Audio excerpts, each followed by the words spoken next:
जोरदार ताली बजा करके आप लोग सम्मान करेंगे। मूर्ति कलाकार हैं, आपको तहे दिल से स्वागत है, अभिनंदन है, वंदन है।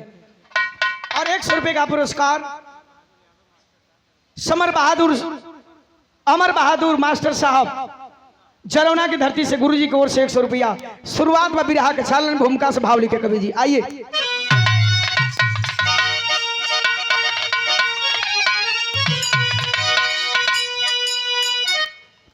सब मुहब्बती तो जब मुहब्बती दामन पकड़ ही लिया, पर जिंदगी छूट गई साथ छोड़ा नहीं। लाख आई मुसीबत जमाने में भी तो दिल दीवाने का तोड़ा नहीं। हूर के हुस्न का दिल टूट गया, रह गया जिंदगी में अंधेरा सदा। अरे उस मोहब्बत के दामन को जो भी छुआ, पार हरगिज न पाया, अधूरा रहा।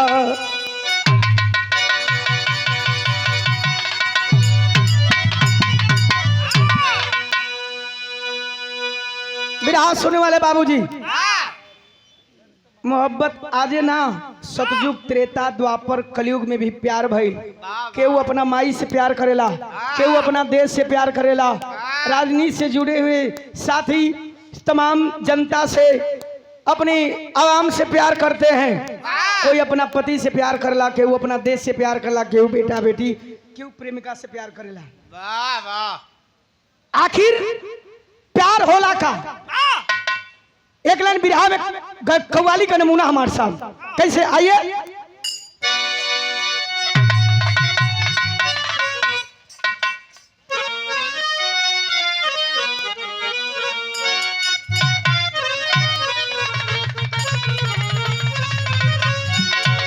बड़ी नीमन कव्वाली भाई, एक कव्वाली के स्वर्गीय हमारे बुल्लू गुरुजी गाया करते थे। बढ़िया चीज के सब पसंद करेला। बढ़िया गाड़ी हो गई, बढ़िया घर दुआर हो गल, बढ़िया कपड़ा हो गल, बढ़िया दारू हो जाए, बढ़िया मेहरारू हो जाए, बढ़िया सब कुछ पसंद करे तब मन का दूंगा तो ही न कला है। तो मंगल के भाई न हुआ, यो इंटरनेशनल है सार हूँ। कभी भी भाव लेते हैं, अरे खूबसूरत,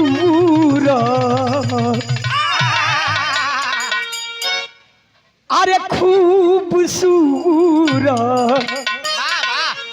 अरे अदाओं के आशिक है हम, अरे खूबसूरत,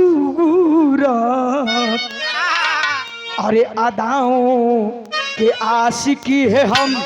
कितनी बहकी हुई है अरे तुम्हारी नजर, खूबसूरत अदाओं के आशिक है हम।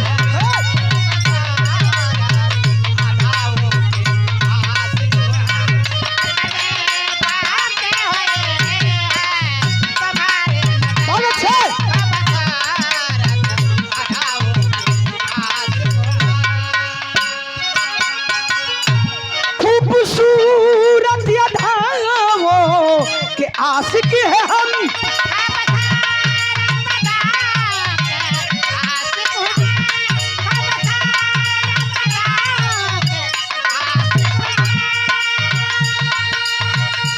तो कितनी बाकी हुई है अरे तुम्हारी नजर। उजाला आज नजीरों,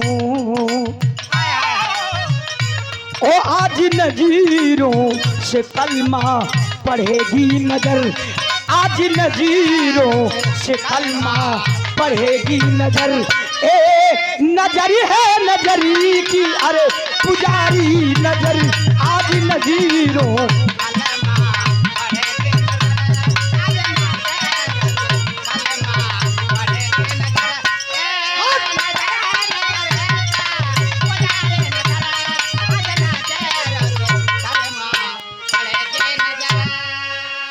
मेरा हाथ सुनवा रहे बाबूजी, ई तक कव्वाली रहले करे से बढ़िया नीमन भाव लिखलन। भाव में कवि जी का लिखलन,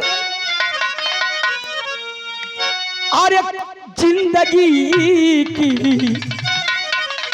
अरे जिंदगी की डगर में मोहब्बत भरा, अरे जिंदगी की डगर में मोहब्बत भरा, खिलखिलाता हुआ जो अरे दिखाता सुमन जिंदगी की।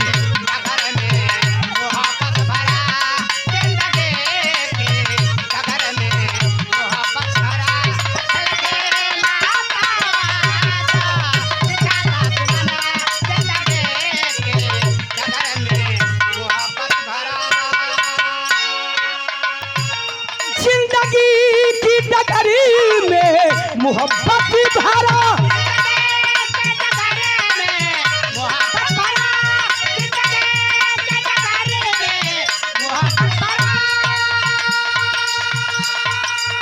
तो खिलखिलाता हुआ जो अरे बिछाता सुमन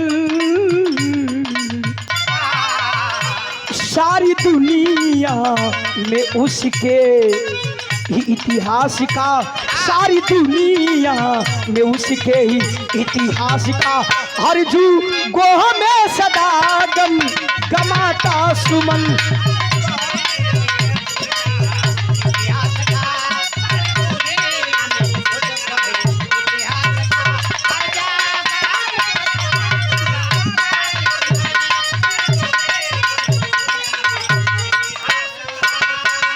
जाम नजरों का दिल दीवाना जबकि पीता है, जाम नजरों का दिल दीवाना जबकि पीता है, मोहब्बत के साये में जिंदगी वो जीता है।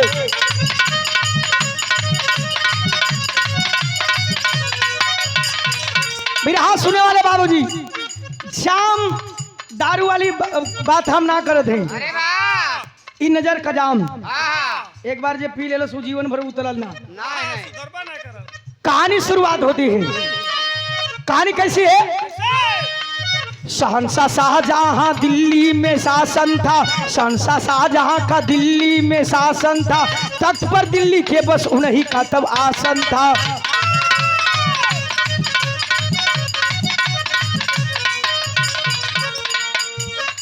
शहंशाह शाहजहां के घर से परिवार से कहानी की शुरुआत हुई। शहंशाह शाहजहां के परिवार में के रहल पुत्र थे दारा शिको औरंगजेब शानी थे, पुत्र थे दारा शिको औरंगजेब शानी थे, डर किसी का नहीं खुद ओ मन मानी थे।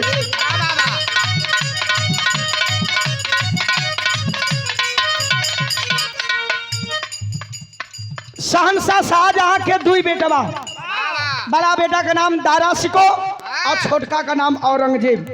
एक दिन दारा मिजाज बनौलन, सादा पोशाक पहनलन और सादा सिंपल ड्रेस पहन करके घोड़े की सवारी करके और शहर में निकलते हैं।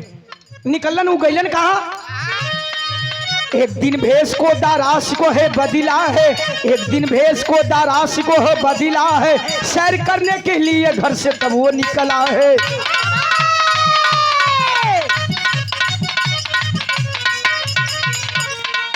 एक फुटपाथ पर हसीना नजर आई है, एक फुटपाथ पर हसीना नजर आई है, थिरक के नाचती और ले रही अंगड़ाई है।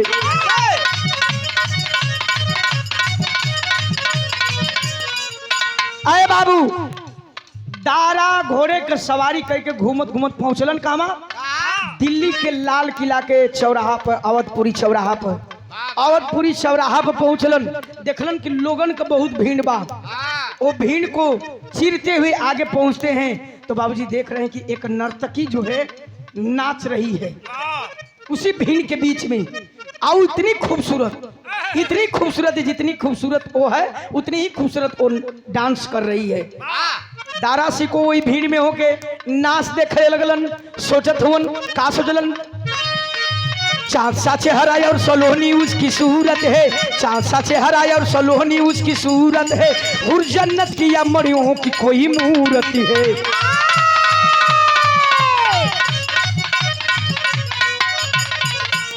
वो नाचे वाली का नाम का रहल, नाम था राना दिल मशहूर मन को मोह लिया, नाम था राना दिल मशहूर मन को मोह लिया, अंगूठी हीरे का शहजादा ने उपहार दिया।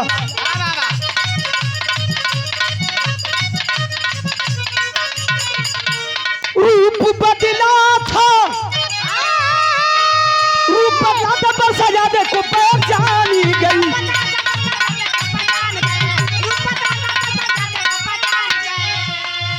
रूप बदला था पर शहजादी को पहचानी गई, हाल दीवाने की दीवानी दिल की जानी गई। बाबूजी नाचने वाली का नाम राना दिल। सब लोग नाच देखत बा, वही भीड़ में दारा सिको शहंशाह शाहजहां का बेटा खड़ा होकर के देख रहा है नाच, एकदम मंत्र मुग्ध है उस नाचने वाली के चेहरे को देख करके। नाच खत्म भई, नाचने वाली अब सबके सामने अपनी आंचल फैला करके अब बाबूजी चलने लगी। जेकरे खुशी होके दारा सिको के सामने जब आती है, दारा सिको चुपचाप ओकर चेहरवा ताकत हुवन। अरे वाह, झोली फैलौले आगे आ गई कलश की साहब। हाँ आपके भी अच्छा आगे लगल होके अगर हमारे कलाकारी तो जौन भी खुशी से देवे के होके दे देही। वाह, आंचल फैलौले उ खाली चेहरवा ताकत हुवन। हाँ एक डाक एक ठे बगलिया में खोदत है भैया ए नाच देखला कुछ दे बाकी हाँ, मना खाली देवा की तकबा कहाँ सबा। खो गए हुआ। हाँ दारा सिको का ध्यान टूटल, सड़क से अपने हाथों में से एक बाबूजी हीरे की अंगूठी निकालता है और उस नाचने वाली के अंगुली में पहना देता है। अरे वाह, राना दिल अंगूठिया के ताक है, उनके चेहरवा ताक है। सवाल के लिए शेर साहब, चेहरा तो मिलता जुलता है शहंशाह शाहजहां के, कहीं आप तो बेटे नहीं है? हाँ दारा कलश की निगाह तेरी पक्की है, तू तो पहचान गई। कलश की साहब ठीक बा, इतना लोग 100 200 500 जेके देवे के रहल उधलस, लेकिन इतना कीमती उपहार काहे देला हो? हमके कुछ समझ में आवत ना हो। दारा से पूछ दिया, दारा बतावे बिरहा में आज के 30 साल पहले वाले हमरे बिरहा की शेरनी श्रीमती गीता त्यागी जी के गुरुजी श्रीमती गीता त्यागी जी ये अपने जवानी में गाँव का गाँव में सर पर्दा बढ़ी, पर्दा बढ़ी दुई लगवा।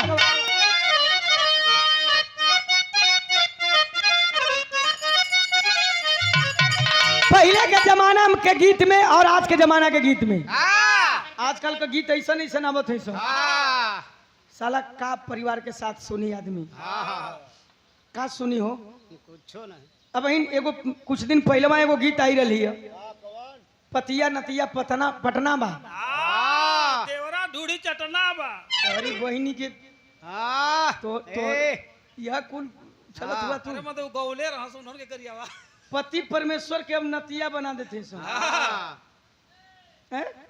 ई चीज हो गल, लेकिन ई गीत बा कोनो में हरारू का मर्द परदेसी होन। आगे का सूचना पौलस आज हमार सैया आज यहाँ सुबेरे 8 बजे भोरही में से सबक श्रृंगार करत है। अरे वाह, एगो ननद रहल, ननद देखा बड़ी जरतुहीन होली सब। तो हर ननद है सुखी नहीं उजाला वाह, माने ली हाँ हाँ वो तो जरता हुई है कुल वाह, ना नहीं ना। नहीं देखा ई ननद भौजाई का रिश्ता बहन जैसन होके के चाहिए। तो हम मानल कनी 100 200 500 के दे दिल कहीं, हाँ तब कहना अगर हुई है कुल तो हमार सतिया बियाह हुआ करा दी। वाह, हाँ खाली बाणा ये समय। हाँ देख ला आसाराम का सार हाँ उ कहे नंदी पूछलस कि का रे भौजी कहे, अरे कहे कि कलकत्ता से, अरे कलकत्ता से बलमु मोर आवेल हो।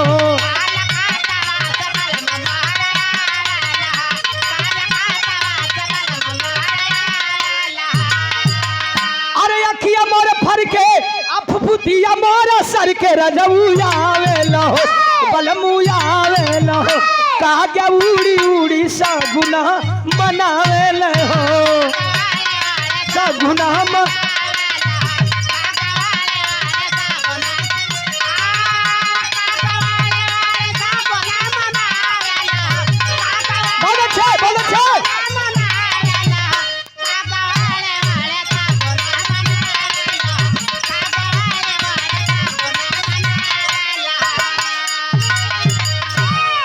और सम्मानीय बड़े भैया सलन कि अब न बाजी, अरे अब न बाजी दिल जनिया गोरे में घूंघरू।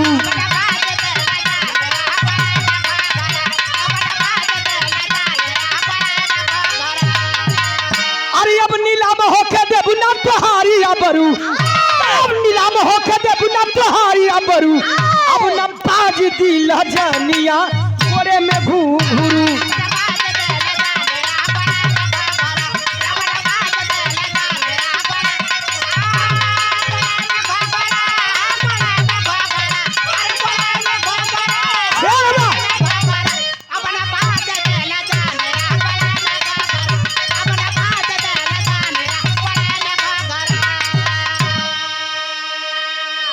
दारा कलन की इस अंगूठी का राज है कि आज के बाद तुम्हारा नाचना गाना बंद। कलश की अरे भीड़ लगी है। कलश की कहे साहब वाह, तू राजा का बेटा हुआ तो केहू का कमाई खाई बंद कर देबा। हाँ। हमारा यही रोजी रोटी है, मैं नाचती हूँ गाती हूँ अपनी कला बेचती हूँ तो हमारा घर परिवार चलता है। वाह, एक मतलब कि तू राजा का बेटा हुआ हाँ। तो केहू का कमाई खाई बंद कर देबा। अरे वाह, दारा कलन की वो बात ना हो। हाँ, कलश तब कौन बात है तब कहे अरे तोह के बनई बहा मैया दुल्हनिया, हम अपन दुल्हनिया।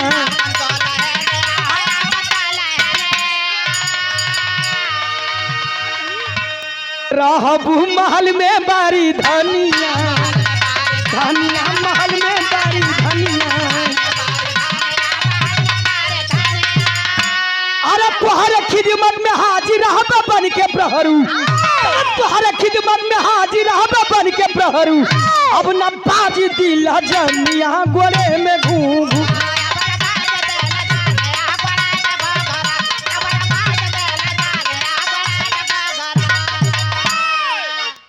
लइकिया कलश की है साहब हाँ, कबो धरती और आसमान का मिलन देखले हुआ? हाँ, कैसन बात करत हुआ? वाह, तार दिमाग में ठीक है? हाँ, एक नाचने गाने वाली कभी शहंशाह शाहजहां के राजा की घर की बहू हो सकती है? नहीं, तार अब्बा जन हमके स्वीकार करी हाँ हाँ, तो नशा ऐसन होला बाबू। हाँ, कहलन दारा की बताओ कि हमरे अब्बा के बियाह करे के कि हमके करे के? हाँ, हमके न करे के है? हाँ, मैं तुझसे शादी करूंगा, अपने महल का बेगम बनाऊंगा। वाह। कहला सोच ठिकाने लगा के बात करी हाँ। हाँ। या तनी से बिरहा और चढ़ी मास्टर साहब। वो लड़की कहलस का आइए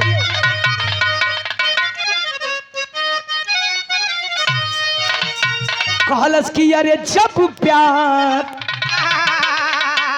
फिल्म का गीत है वो दलाल भैया। अरे वाह, ये हमारे मास्टर कारोबारी आदमी हूँ। वाह, कौने चीज का चीज कहूँ बेचू हाँ, हैं? पड़वा कहो, हाँ, तैयारो घूम जाए बिरहा गाय के। पड़वा बेचल। कहल कि अरे जब प्यार किया तो डरना क्या, अरे प्यार किया कोई चोरी नहीं,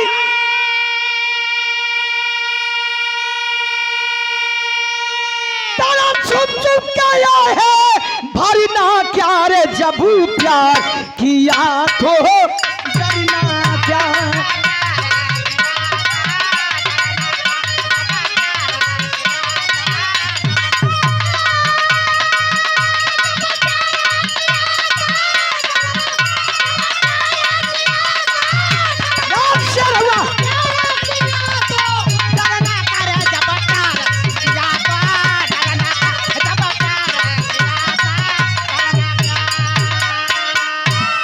तवनिया का होई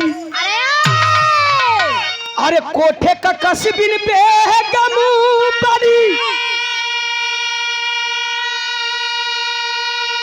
ताऊ घर का दुल्हनिया का होई रे, नोखे का जवनिया का होई।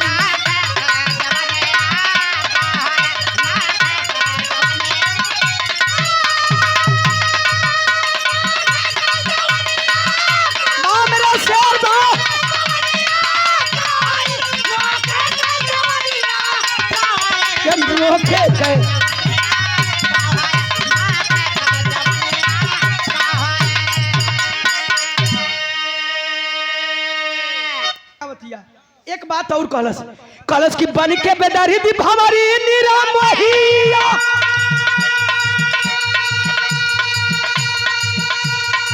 अरे फूलवा की रसी लुटी तज दे जहिया कहीं ऐसा तो नहीं ना कि हमके बिया का झांसा दे के ले जाके हमरे जवानी का रस लूट के जैसे कुम्हिलाइल फूल फेंकल जला वैसे फेंक देबा।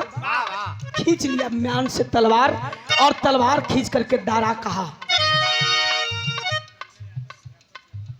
संजय यादव अध्यापक गुरुजी के ओर से जरवना की धरती से बहुत प्रणाम, सकल बंद के नमस्कार प्रणाम बा। खींच लिया म्यान से तलवार और कहा कि शहंशाह शाहजहां के बेटे की जुबान है, जिस दिन फर्क पड़ जाएगा खींच करके जुबान काट लेना। कहलस का कहलस अरे डूब जाई आधी जल में जीवन कन्हैया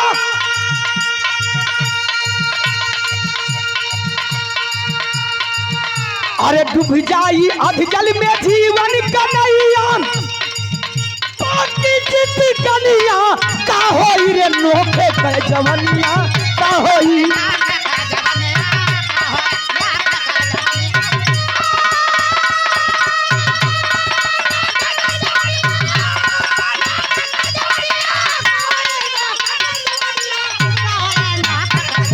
बहुत अच्छे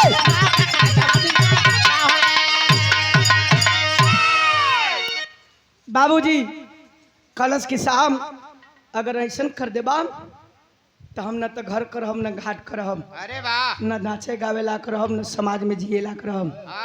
बाबूजी दारा कहा कि तू इसकी चिंता मत कर, मर जाऊंगा लेकिन अपने जुबान से अटल रहूंगा।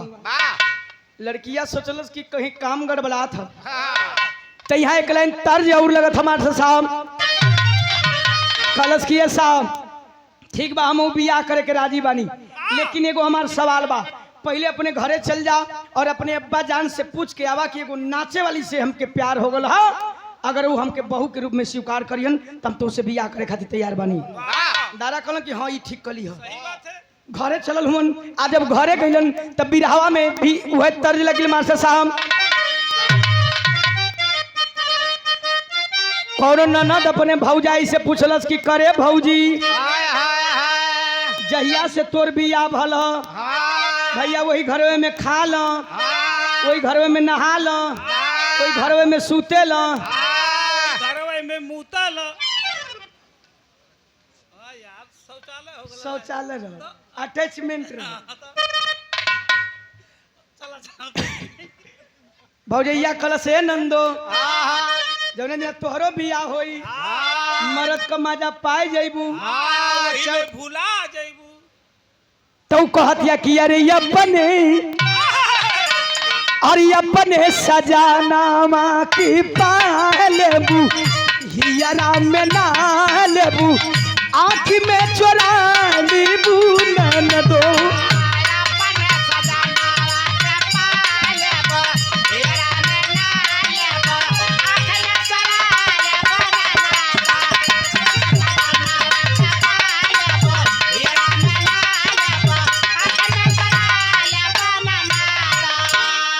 बिरहा सुने वाले बाबू गीतिया से बढ़िया भाव हकदारा गइलन घरे। आज जब घरे गइलन तो न केहू से बोलत हो न बतियावत हो, जौने कोठरी में उनकर विश्राम कक्ष रहल वही रूम में जाते हैं, दरवाजा बंद करके गोरे मुड़े चादर तान के सूत गिलन। दिन बीतल, रात बीतल, दूसरका दोपहर तक पता ना चलल। राज दरबार में शहंशाह शाहजहां आवाज देते हैं, अरे मंत्री मेरा बड़ा बेटा दारा दिखाई नहीं दे रहा है, हर दिन मेरे आने से पहले मेरे सामने खड़ा रहता था। मंत्री कहा कि हुजूर छोटे मालिक जब से घूम करके आए हैं तब से ना तो किसी से बात किए, ना तो खाना खाए, ना किसी से बोल रहे हैं, अपने रूम में दरवाजा बंद करके सोए हैं। औलाद का गम फौलाद को पानी बना देता है बाबूजी। राज दरबार से शहंशाह शाहजहां नंगे पांव दौड़ते हुए जाते हैं, जिस रूम में सोया था खटखटोलन दरवाजा, कलन की दारान दरवाजा खोलो। दरवाजा खोल के लप दे फिर चदरवा बोड़ के जाके सूत गए। 100 रुपए का पुरस्कार इसी भाव पे सुरेंद्र यादव लालू जिला पंचायत प्रत्याशी वार्ड नंबर 42 से कमासीन नरमा कमा सिंह नारवा, आप साहब के चरणों में कोट कोट सनमन, सकल पंच के नमस्कार प्रणाम बा। और 100 रुपये का पुरस्कार आशीष यादव, सतीश पता, कामा सिंह,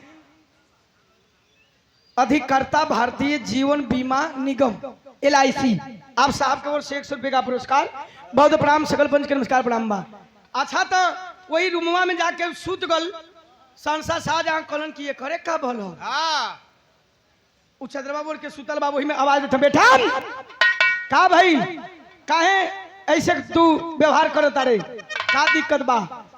कहलस कि कुछो ना, मुड़ी हिलावता कुछ कहना कि कोई तुमके गाड़ी दिलस, हाँ नहीं कोई तुमके मरलस, तार तबीयत ठीक नहीं है, तारे मिर्गी उर्गी आवेला। हाँ कल तो कहला कि तोरे कुछ भइला ना है तो सुतल काहे के हुई। तो ई चदरवा ओढ़ले ओढ़ल कहता हमार बियाह करवा दो। कहला कि चूतिया, यह बात है। दुनिया कर नियम बा, जब बियाह करे कई रीति रिवाज हो। चल कह के से बियाह कराओ के, कौन राजा का लड़की है बुलाओ। तो उठत ना हो, वही में से कहता कि वो राजा का लड़की ना ही हो। हाँ कहला कि कोनो मुनीम को होई, हाँ कहला ओहो ना ही हो। हाँ मंत्री को होई, कहला कि कोनो प्रजा को होई, कहला कि लड़किए से ना प्यार कैले हुए। हाँ कि भैंस वैसे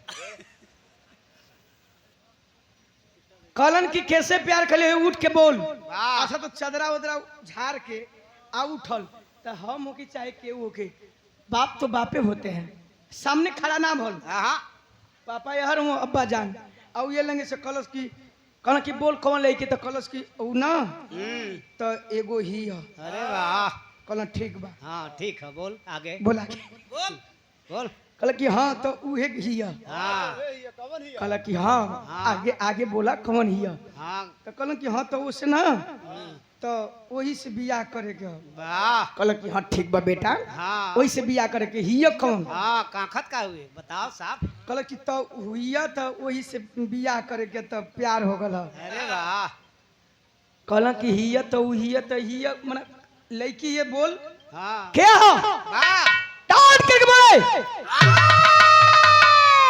बोला कौन सी लड़की है। दारा कलश की जानल चाहत हुआ हाँ तो सुना, वो कोनो राजा महाराजा का बिटिया ना ही है, नहीं वो फुटपाथ पर घूम घूम के नाचे वाली एगो नर्तकी ही है। वाह अरे बाप रे बाप, जैसे जनाल की बदन में आग लग गल, खींच लिए म्यान से तलवार और कहे कि इतना बोटी बनाऊंगा तेरा। कैसे सोच लिया कि संसा शाहजहां की घर की बहू एक नाचने वाली होगी। कलश की तब जा जा जा जा मरी चाहे हेराई, हाँ तो से का मतलब है। कल की मर जा साले, हाँ लेकिन ऐसा नहीं होगा। चल गिनन राजा साहब, एक दिन बीतल, 2 दिन बीतल, अब दिल नहीं माना था। सोचलन पूछलन मंत्री से कि उठल बाड़ की नहीं, कहे कि नहीं। राजा साहब के अब गलानी महसूस होखेला कि पाल पोस कितना बड़ा कैली, कहीं मर जाई तो जीवन भर खातिर अफसोस हो जाई। बाबूजी फिर राजा जाते हैं और कहते हैं कि अरे दारा, अरे दारान दरवाजा खोलो। कलश ना, वादा करो कि बियाह करब तब खोलम, नहीं तो इसी घर में मर जाऊंगा। कल की ठीक बा खोल। दरवाजा खोलते हैं। कलन की शर्त एगो बा, एक शर्त है, शादी तेरी होगी लेकिन तेरे शादी में ना तो मैं जाऊंगा, ना तो मेरे राज्य का कोई जाएगा, ना तो तुम्हें कोई एक अन्न देगा, कोई ना एक अन्न देगा, ना कोई पानी देगा। तुम्हें राज्य से तो निष्कासित नहीं करूंगा, एक बाप होने का फर्ज अदा करूंगा कि एक गांव से बहरी जो भैंस का तबेला है उसी में जाकर के तुम उससे शादी करके ला करके रखो। देखा मोहब्बत का होले। कलश की हमके राजपाट से का मतलब है? हाँ कुछ नहीं कुछ ना ना चल दिया दारा। हाँ झरलस लब्ध 2 लोटा से नहैलस, वैसे ही पैंट पहिलस, कुर्ता पहिरत निकल गल। आ गयल हाँ नर्तकी जौन राना दी रहल पहुंचल, आ पहुंच के ओकर कलाई अरे वाह उठ। यह है का ये कोनो राना दिल से कम है? हाँ नहीं ए भैया पकड़लस लप दे गयल, 2 गो माला लेहलस, हाँ एगो ओके डाल देहलस, हाँ हाँ आ एगो ओके डाल देहलस। हो गई बैठल तो ऐसे मुझे से लावा परिचय आलू हूँ। हाँ ए भैया आप बिया कह गली आल वही भैंसी के जब तबेला रहल साफ सफाई करत हो और साफ सफाई कैले के बाद उसी में बाबूजी न ओढ़ना बा न बिछौना बा न खाए के कुछ बा। राजा ने आदेश कर दिया कि तुझे एक अन्न का टुकड़ा नहीं मिलेगा, अगर कोई दे देगा तो उससे भी राज से निकासित कर दूंगा। तुरंत एक चादरा बिछा करके और रात भूखे दोनों पति पत्नी प्यार के दोनों प्रेमी अब बाबूजी वही तरह सुहाग रात बितलन। लेकिन जिंदगी जीने के लिए भोजन की जरूरत है। कई दिन उपवास करिहन। दूसरे दिन दारा कलन की रानी चिंता मत करो, हमें उम्मीद है कि अब्बा जान एक दिन हमें बुलाएंगे। दारा गैलन दूसरे राज्य में बाबूजी और कुछ कमा धमा के भोजन का व्यवस्था कैलन। आज जब आल होन केहू तरह धीरे धीरे 2 दिन 4 दिन 5 दिन 10 दिन तक बीतल। आज जब 10 दिन बीतल तो एगो घटना घटत बिरहा में भाव लगत मास्टर साहब।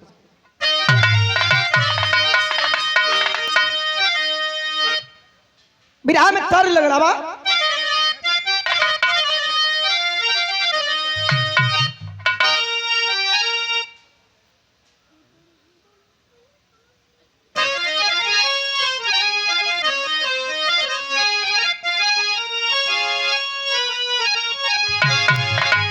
गीत स्वर्गीय रामदेव गुरु जी अपने जवानी के आलम में गावा। अरे वाह कवन गीत बा? कहलस की बरहे परिसरम का बर जवनिया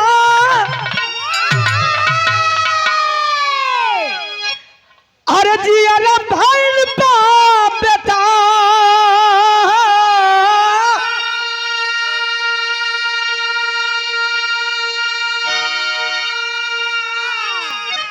भेजल नया कहू जवाब हो कर जाऊ अरे खाई के जहार मारी हो कर जाऊ।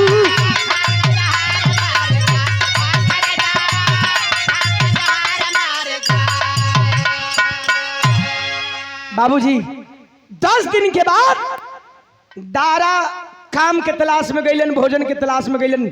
राना दिल जमन रहल नहा धो के दोपहर का टाइम बा और वही छत पर निकल करके और केस खोल के झारत ही वही भैंसी की तबेलवा के बगलिया में फील्ड रहल।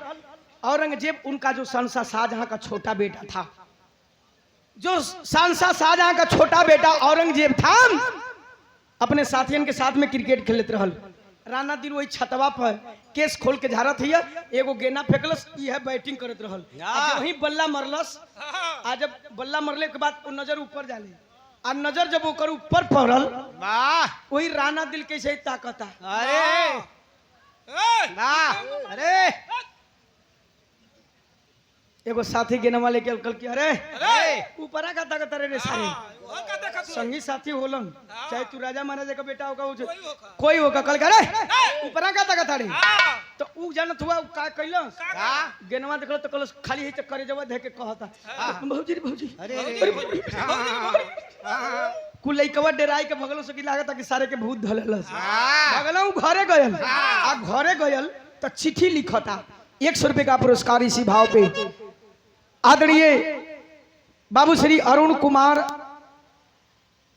सिंच पर्यवेक्षक सिंचाई विभाग निवासी भटौर चौधरीपुर की धरती से साहब की ओर से चरणों में कोट नमन सकल बंद के नमस्कार प्रणाम बा।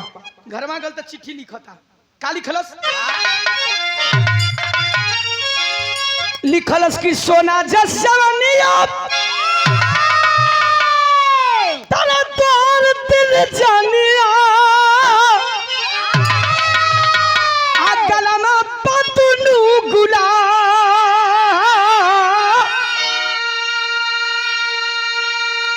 अरे गला में पतनू गुलाब हो सजनिया अखिया से छल के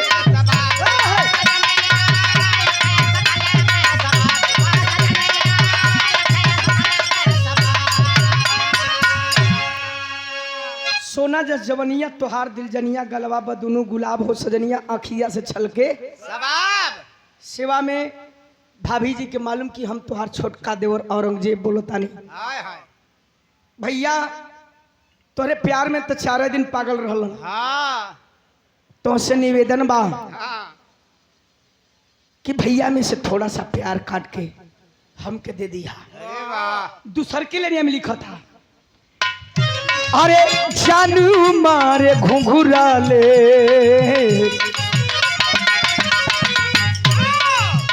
अरे जानी मारे घुंघरा ले बाली काले काले,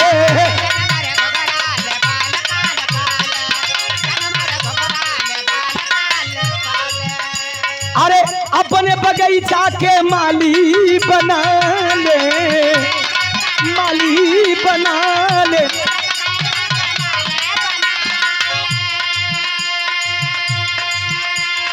अरे मरले बनतिया तारी सुरतिया, अरे जियाना भैर पा बेटा, तारा जियाना भाई बाप बेताब हो सजनिया अगिया से खल के।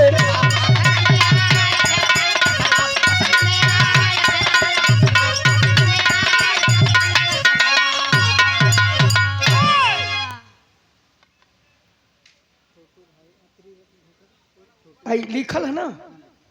अच्छा अब यार ताक ले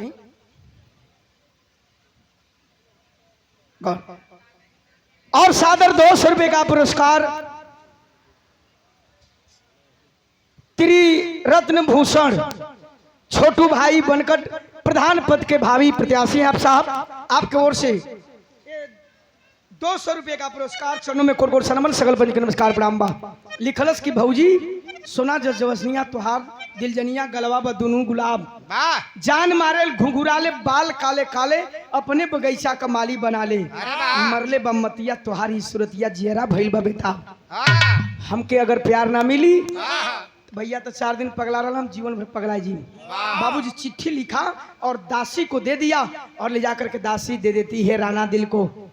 राणा दिल को जब देती है पूछती है राणा दिल दासी मान कौन दिया है?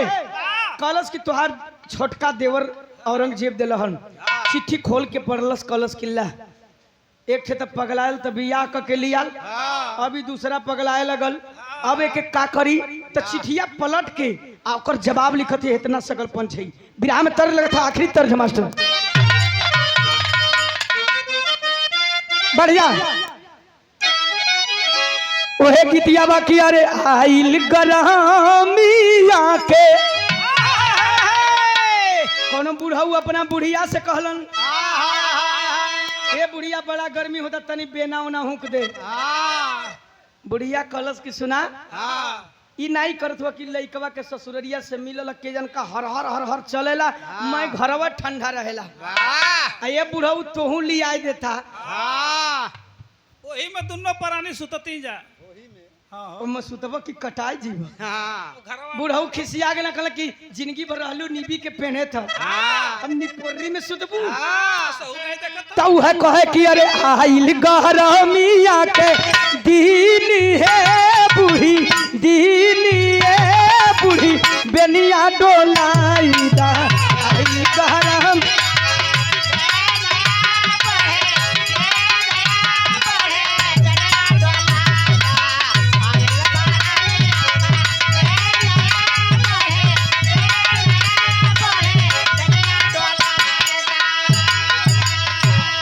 राणा दिल चिठिया के पलट के ओकर जवाब लिखलस कि बाबू बबुआ के मालूम मैं नाचने गाने वाली जरूर हूँ लेकिन मेरी अस्मत बिकाऊ नहीं है। मैं अपनी कला बेचती हूँ और कला बेच करके कमाती हूँ। एक बात याद रखना वो का कहलस कहलस कि नारी के जिंदगी आके अरे नारी के जिंदगी आके आन हो बस शान हो बस एक ही सजानावा नारी के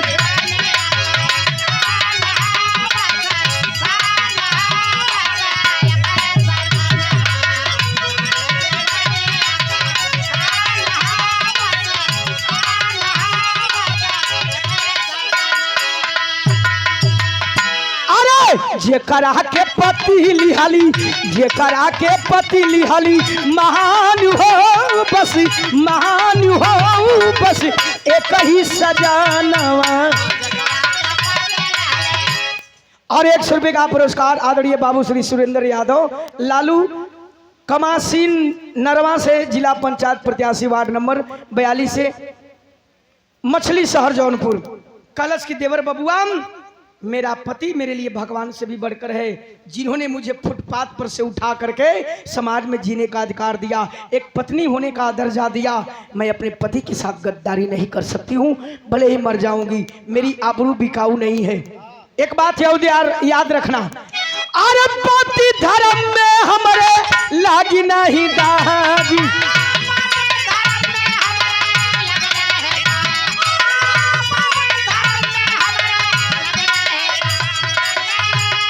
अरे मनवा का ख्याल अपने दिहा तू त्यागी।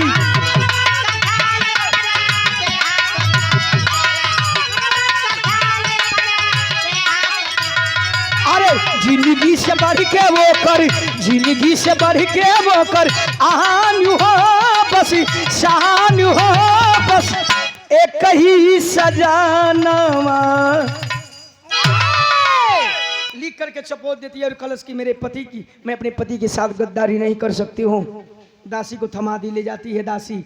जब दासी दिलस औरंगजेब के चिट्ठी पढ़ करके लाल हो गया गुस्से में और कहा कि एक रंडी मेरे घर में आकर के पतिव्रता धर्म दिखाती है। अगर पतिव्रता धर्म इतना ही था तो गली गली फुटपाथ पर घूम करके नाचने वाली मेरे घर में आकर के मुझे पतिव्रता धर्म दिखाती है, तो मैं उसका जब तक पतिव्रता धर्म नहीं मिटा दूंगा तो मैं भी शहंशाह शाहजहां का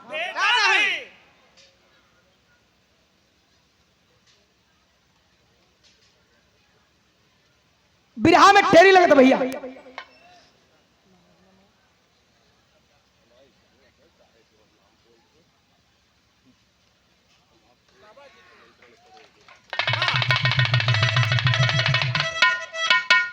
और गुरु महाराज की ओर से आशीर्वाद रूपी ये पैसा नहीं मेरे लिए आशीर्वाद है, आपने आशीर्वाद दिया उतना ही हमारे लिए काफी है। चरणों में कोट कोट सनमन सकल पंच के नमस्कार प्रणाम बा। बिरहा में टेरी लगल कैलस हुका तेरी से बिरहा अब हमार मात्र 5-7 मिनट लेके लुक चेंज कर दिलस। वाह के मास्टर। और एगो बढ़ जा कहलस की जवानिया जब से दिल में बस गई, जवानिया जब से दिल में बस गई, निदिया हराम भैली माहुर दाना पनिया।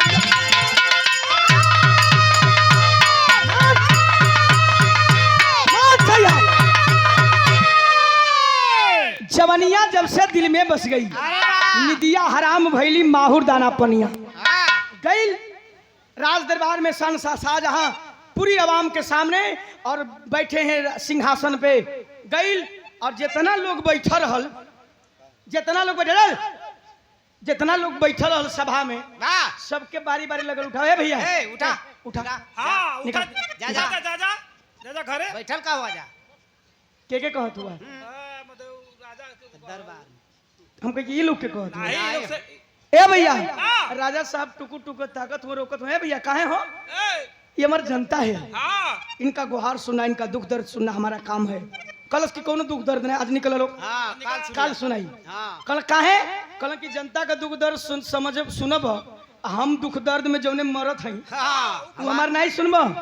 कल की अच्छा ठीक बा, कल की भैया ठीक बा आप लोग जाई पहले यही बाबू को सुन लेवे दे। मंत्री मुनीब रहना कल की तू का करतो तो लोग निकला पूरे राज दरबार खाली। शहंशाह शाहजहां कौन की बोला अब का हो तो सीधे कहता कि हमार बियाह कर दो। और राजा साहब के चक्कर हमारे घरवा में ही होत का कोनो भूत प्रेत का साया तो नहीं होगा। कहला कि हाँ बेटा बियाह होगा तेरा, मैं भी सोचता हूँ कि तेरी शादी कर दूं एक अच्छी राजा की बेटी देख करके। कालस की राजा के बेटी से नहीं। अब राजा का करेजा दक दकाए लगल कि कहीं ऐसा तो नहीं कि ई हो वैसा से कैले है। पूछलन कि साहब, राजा साहब कहलन कि बाबू बोला तो हार पसंद के हो के हता तोहार पसंद कैसे शादी करबा? हाँ कलश की हमारे भौजी से बियाह करा दा। अरे वाह ए सारे ये कल सब का कले हा हाँ कल के हमारे भौजी से बियाह करना उठाई डंडा मारा 50 डंडा साले ठंडा हो जीबे। करे बेहुदा चाहे जो कुछ भी है वो, लेकिन जब मेरा बेटा शादी कर लिया तो मेरे घर की बहू है। तूने सोचा कैसे? कलश की बियाह करबो कि ना करबो ये बताओ। हाँ, कल पहले की बताओ कतई नहीं ऐसा होने दूंगा, मर जाऊंगा लेकिन ऐसा होने नहीं दूंगा। कलश की पक्का कब पक्का? बस दौड़ करके और राधा साहब अपने अब्बा जान का औरंगजेब बाबूजी दोनों कलाई पकड़ के और उल्टा मुसुक बांध दिया। बांध करके कहना राजा साहब की मर जाऊंगा लेकिन कभी ऐसा नहीं होने दूंगा। तू हाथ बांध ले चाहे कुछ बांध ले।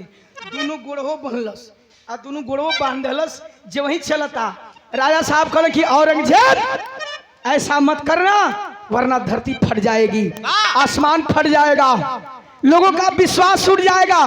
कलश की कुछ भी हो जाए लेकिन मैं अपना शर्त पूरा करूंगा।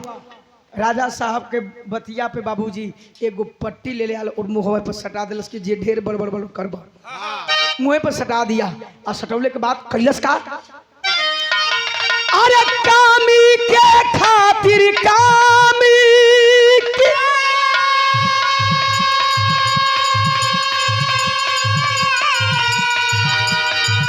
अरे कामी नजर तरफ थी है अरे दुष्कर्म दरिया दिल के अंदर अरे दीनी रात उफनती है खुद शाहजहां को बुलवा करी धोखे से कैद कराया है अरे तारासिकों को नीच कमीना तारासिकों को नीच कमीना गर्दन को कटवाया है।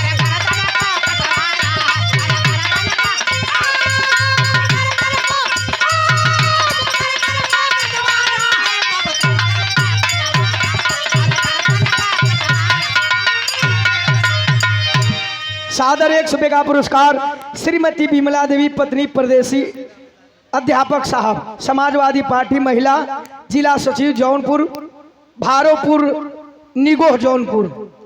आप जी की ओर से 100 रुपया बहुत बहुत प्रणाम और 100 रुपये का पुरस्कार ओमेक्स टेलर्स राजा बाजार मुख्तार मास्टर साहब। गौर करेंगे बाबूजी। 50 रुपये का पुरस्कार शंभू यादव बाबूजी की ओर से बनकर की धरती से बहुत बहुत प्रणाम। औरंगजेब अपने अब्बा जान को तो करवा दिया बाबूजी। एक नौकर को आदेश देता है जाओ और दारा को कह देना कि बड़े मालिक बुलाए हैं। नौकर दौड़ते दौड़ते जहां दारा अपनी बेगम उस राणा दिल के साथ था काम का क्या लवन दोनों पति पत्नी एक ही थाली में बैठ करके अब ही दुइये कौर तब मुहवा में डले रहना हो भैया। तब तक जा करके नौकर जो है आवाज देता है छोटे मालिक। बोलते हैं कौन हो? साहब मैं आपका नौकर हूँ। हाँ बोलो। कल कि बड़े मालिक का आदेश आया है आपको राज दरबार में चलना है। बाबूजी जैसे अरोवा भरभरा गई। दारा कलन की देखो देखो बेगम मैंने कहा था ना कि अब्बा जान मुझे माफ कर देंगे। अब लग रहा है कि बुलावा आ गया है राज दरबार से। वो का समझो तुम की कहा हो कल कि मैं खाना नहीं खाऊंगा अब आऊंगा तब खाना खाऊंगा और लग रहा है कि राज दरबार में ही हम दोनों का भोजन होगा। नहीं समझ पाए बाबूजी। उसी तरह से नंगे पांव पिता का बुलावा समझ करके और दारा भागते हुए जा रहे हैं। नौकर इशारा किया कि साहब राज दरबार की तरफ नहीं बल्कि उधर बंदीगिरी की तरफ इशारा करता है। बंदीगिरी की तरफ जाते हैं दौड़ते हुए। तो बंदीगिरी में आप लोग देखेला कि पीछे वाली कोठरी में कैदी रहते हैं, उसके बीच वाली कोठरी अंधेरी होती है, उसके बाद आगे बाकी जो कोठरी होती है उसमें और लोग रहते हैं। अब अब्बा जान शहंशाह शाहजहां पीछे वाले रूम में हाथ बांधा है, पांव बांधा है, मुंह पे पट्टी लगी है, दौड़ते हुए जा रहा है। जब देखते हैं छटपटा छटपटा करके शहंशाह शाहजहां शायद कह रहे हैं कि बेटा आगे मत बढ़। और उसी काली कोठरी में बाबूजी तेगा ले करके औरंगजेब खड़ा है। मैं कोई कापोल काल्पनिक बात नहीं गा रहा हूँ, ऐतिहासिक चीज है। ले करके तेगा और खड़ा था। शायद इशारा कर रहे थे शहंशाह शाहजहां कि आगे मत बढ़ रे बेटा तेरी मौत खड़ी है। लेकिन बाबूजी आवाज नहीं आ रही थी, इसलिए दारा समझ नहीं पाया। सोचा कि अब्बा जान मेरी मुसीबत में है। जब ही कोठरी की काली कोठरी के अंदर प्रवेश करता है तब तक खींच करके तेगा और बाबूजी औरंगजेब चला ही देता है। जब चलोलस बाप के सामने एक बेटा को काट रहा है, जैसे मुर्गा का मुड़ी छटपटाए, धड़ किनारे और मुड़ी किनारे। धड़ को तो छोड़ दिया औरंगजेब, मुड़ी को पकड़ा, बाल पकड़ा और ले जा करके एक चांदी वाली थाली में सजा दिया और सजा करके चिट्ठी लिखा था। काली खलस कलश की आए नखरे वाली करो सायब नादानी, अरे बलम का ये निशानी, अरे कबर से पहचान ले, ऐ हसीना मेरी बात को तू मान ले।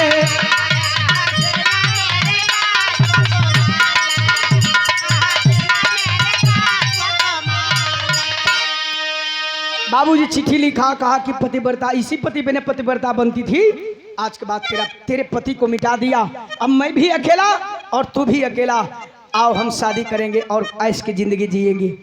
दासी को थमा देता है, और जब दासी को थमाया बाबूजी थाली में टप टप खून से टपक रहा है, चिट्ठी दिया।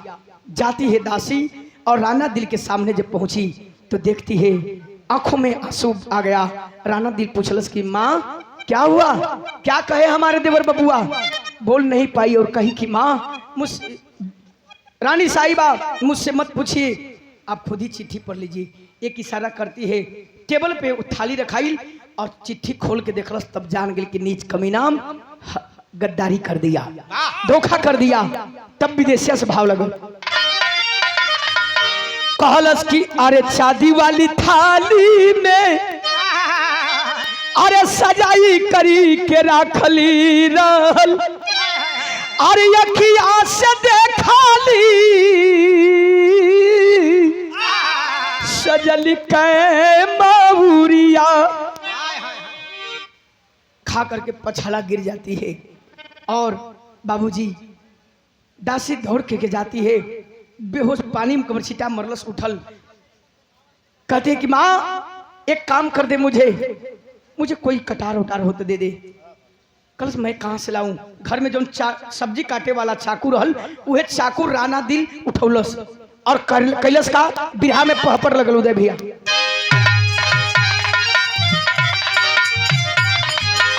अपने पति की मुड़ी उठा करके ही फाड़ा में बंध ले बा और बांध करके आ कैलस का।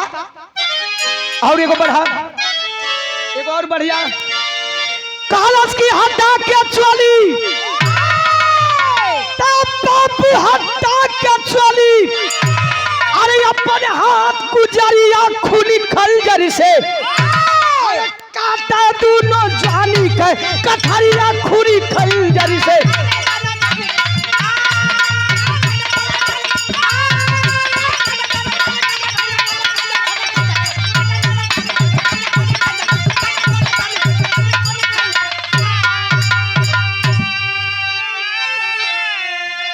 बिरहा सुनने वाले बाबूजी, कलश की मान मेरे लिए वो मेरे पति का गर्दन काटा है ना, तो मैं उसे तोहफा दूंगी। पहल की बतौले रही, लिखले रहे पहल की चिठिया में कि सोना जस जवनिया। जवानी किसे कहते हैं? जब लड़की कुंवार होती है, जब शादीशुदा नहीं होती है, तो इस छाती को, इस स्तन को जमाने के लोग जवानी का नाम देते हैं। मुंडी बांध करके फाड़ा में बारी बारी से दुनू स्तन कटलस। दासी खड़े हैं सामने, कहती है कि रानी साहिबा वो नादान है, ना समझ है, गलती कर दिया, लेकिन आप मत गलती करिए। कहते कि नहीं माँ, अब मैं किसके सहारे जीऊंगी? जो मेरा देवता था, जो मुझे फुटपाथ पर से उठा करके इस समाज में जीने का अधिकार दिया, जब वही नहीं रहा तो मैं कैसे जीऊंगी? मैं उसकी हर एक ख्वाहिश पूरी करूंगी, लेकिन वो जान नहीं पाएगा कि वो ख्वाहिश कैसे पूरी की है। दोनों स्तन कटलस, स्तन काट के थाली में रखलस। और काका कटलस 100 रुपए का पुरस्कार आदरणीय बड़े भैया संदीप यादव ठेकेदार साहब, सिंचाई विभाग, बनकर धौनपुर की धरती से। कैलाश काम, अरे निर्मोही बन कटली गोरी, आई है गुलाब जैसन गलवा हो, काले काले घुघुराले फिर कटली किसी का बलावा हो। दूसर की लेनिया में लिखे रहल कि जान मारे घुंघरा ले बाल काले काले, अपने बगीचा का माली बना ले। वाह फिर बाल कतरलस, कतर के वही में रख दलस। तीसरी अरे निकाल निहाली, तू निकाल निहाली आखी का पुतरिया खूनी खंजर से, दांत का रखली रेशम की चदरिया खूनी खंजर से।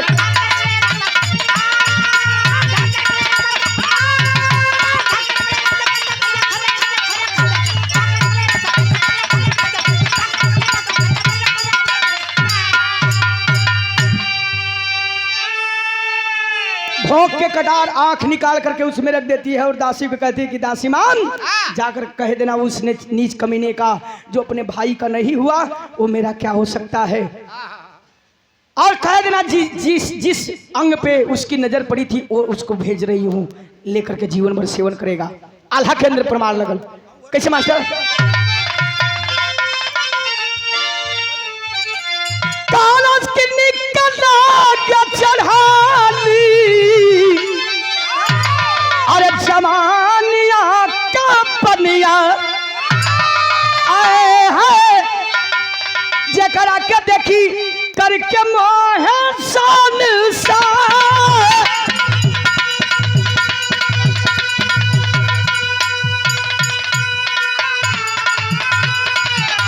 तारा समर पतनिया रहली राना दिली का।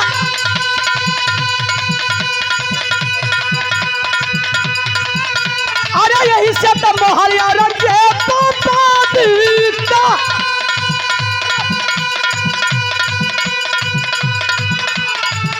अरे काटी के जवानी उहे रखल थारिया में। अरे भेजी है सदा के और के बातरबा।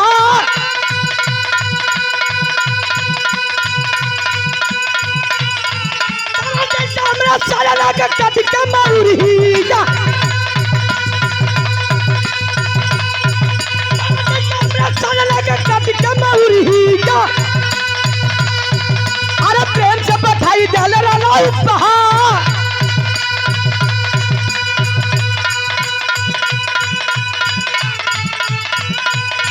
तारा होई तारा सामो काट के मारूहीगा।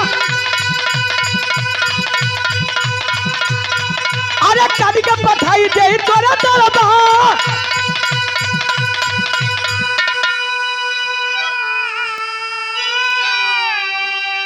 लेकिन कसबिनिया का जात हम बानी। अरे बाए और कतिया पर कितना हमार सु।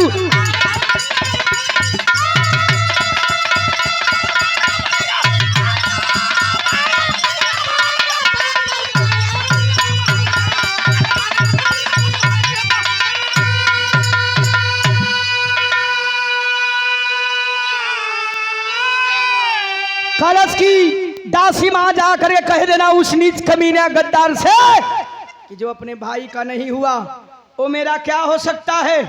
मैं नाचने गाने वाली जरूर हूं, लेकिन जब मेरा सुहाग नहीं रहा तो मैं जी करके क्या करूंगी।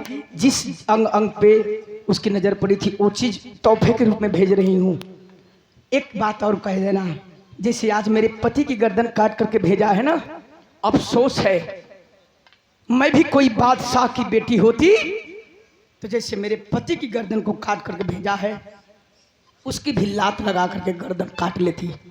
लेकिन अफसोस इतना ही है कि मेरी औकात नहीं है। मैं एक नाचने गाने वाली कस्बिन की जात हूँ। बाबूजी दासी काट होकर के लेकर के जाती है, ठठा के हंसल। कलश की खारे दासी क्या कही है भाभी माँ? कहे नतीऊ का बेटा भाभी माँ कहत हुआ ला ला देख ला। हटा करके देखा तो कहा कि अभी तो जो चाहिए मुझे वो तो भेजी ही नहीं है, छोड़ो अब मैं चलूंगा। बिरहा में आखिरी भाव लगत है भैया। किया क्या बड़ा हाँ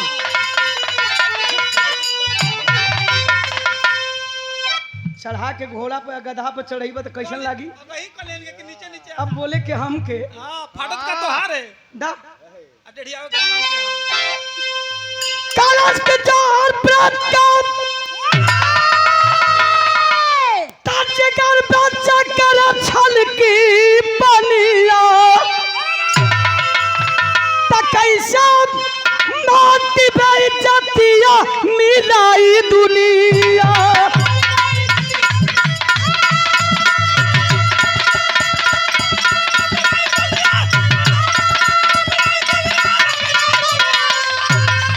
भारत है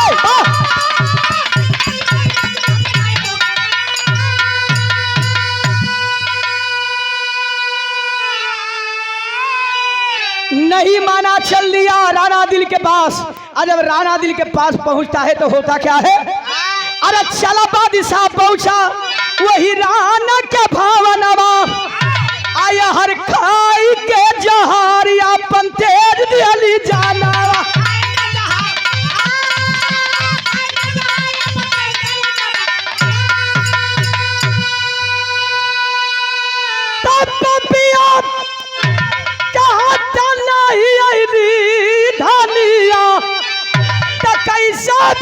माटी बेइज्जतिया मिलाई दू।